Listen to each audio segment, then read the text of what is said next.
Today, we're digging into a pretty interesting change the Academy Awards just made. It's about their voting. Uh-huh. Specifically, a new rule designed to make sure voters, well, actually watch the films they're voting on. We're diving into a news report from April 30th, 2025 that lays out this new rule and how people are reacting. Yeah, our mission today is really to unpack why the Academy did this, how this new rule is supposed to work, and I guess the big question, is it actually making things fairer? And maybe even look at some clever ways people might be getting around it already. Exactly.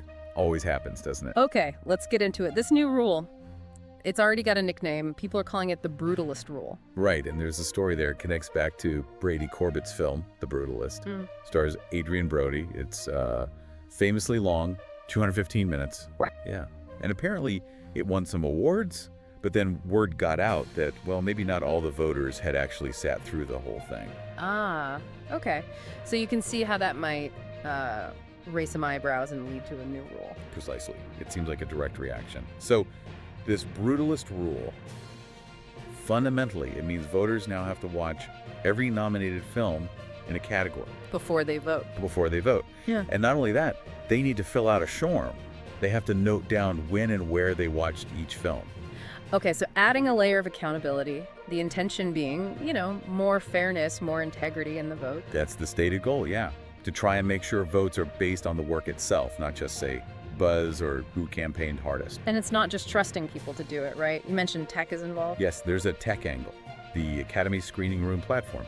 Where they usually watch the nominated movies online. That platform now tracks playback.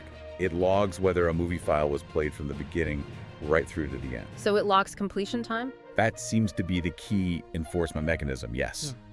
Proof of viewing, technically. Technically being the key word there, maybe. I mean, does the article say anything about how well this is actually working? Or how people are reacting on the ground? Well, that's where it gets really interesting. The report suggests, maybe unsurprisingly, that some voters have already found ways to, let's say, navigate the rule. Come on. Things like hitting play on the movie, Okay. muting the sound, Right. maybe switching to another browser tab, or just, getting up and doing something else while the movie runs in the background. So the system sees the movie played, ticks the box, but the person wasn't actually watching. Exactly.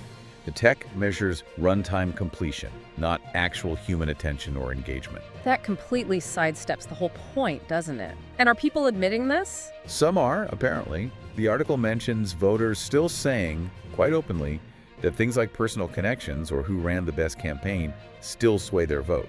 The rule hasn't changed that. There's actually a quote in there from an executive. They said something like, "It might just change how people pretend to follow the rules." Ugh. That's pretty cynical, but maybe realistic. It definitely highlights the gap, right, between the rule's intention and how it might play out in reality if the underlying motivations don't change. Then just forcing a playback doesn't fix the core issue. It sounds like you're dealing with, culture and relationships as much as rules. That's a great way to put it. Hollywood is very relationship-driven. So for some, maybe supporting a friend or returning a favor feels, well, more important than watching absolutely everything, rule or no rule. But hang on, the Academy must have known this could happen. What's their take, does the article say? It does. It notes the Academy is saying the initial feedback they've received has been mostly positive. Oh, really? Yeah. And importantly, they claim the idea for this rule change actually came from members themselves. It wasn't just imposed from the top down. Okay, so that suggests at least some members wanted this, felt it was needed. Right. Maybe for many, it is a welcome step towards being more thorough, more informed. And thinking about it, isn't there already a precedent for this kind of thing in some Oscar categories? You're right. The article points this out too. It draws a parallel with categories like Best International Feature Film. Right, where they have committees, and there's long been an expectation, maybe even a requirement, to see everything. Exactly. So in a way, this new Brutalist Rule is sort of extending that existing principle that you need to see the whole field to judge it fairly to other categories. But I mean, even in those categories like Best International Feature, haven't people found ways to manage the workload? Yes, the article mentions that too. Even there, voters have reportedly used workarounds. Things like watching films on fast food. Week watching, yeah. Or just having them playing passively while they do other things. So this challenge of ensuring genuine engagement, it's not entirely new. It feels like a classic case of rules versus human nature almost. Yeah. People tend to find the path of least resistance while still, ticking the box. It's a recurring pattern, isn't it? You see it everywhere. Think about software terms and conditions. We all click agree. Without reading a word.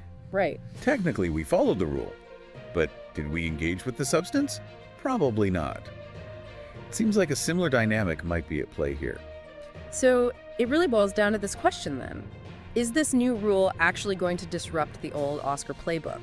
Will it lead to genuinely more informed votes? Or will it just push people to find more, maybe sophisticated ways to look like they're complying? It sounds like that's the big unknown right now in Hollywood. It really is. You've got the Academy trying to boost integrity, which seems like a good goal. But then you have the resourcefulness of people finding these loopholes. It suggests maybe deeper things or a play culture motivation that rules alone can't easily change. When you step back and look at this whole situation, the push for informed voting, the tech trying to enforce it, the ways people are adapting, what really jumps out at you, what does it kind of reveal about us and rules? For me, it's that gap. The gap between what the rule intends, just, basic familiarity with the films, and how some people are actually meeting that requirement on paper. Right. It really shows the limits of just using technology to fix problems that might be more about, individual priorities or the industry's own internal culture. Okay, so let's quickly recap the main points. The Academy brought in this brutalist rule, basically saying, you gotta watch them all. This was partly triggered by concerns, like with the Brutalist movie, that people weren't. And they're using their screening platform to track if movies are played start to finish. But the catch is, tracking playback isn't the same as tracking attention.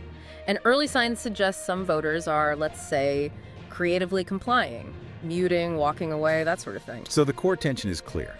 It's the Academy's push for fairness, hitting up against voter ingenuity, or maybe just practicality in finding workarounds. And the big question hangs in the air. Will this truly change how votes are cast, or just change how people appear to follow the rules? Exactly. Will it lead to a real shift or just more sophisticated compliance theater? It really does make you think beyond the Oscars. Think about other rules we encounter, like those online privacy agreements you mentioned, or maybe workplace policies. Yeah, things you technically follow, but maybe not quite in the spirit they were intended. Precisely.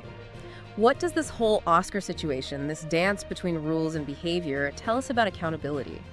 About the difficulty of making sure people are genuinely engaged, whether it's with a 3-hour art film or really anything else governed by rules. It's definitely food for thought.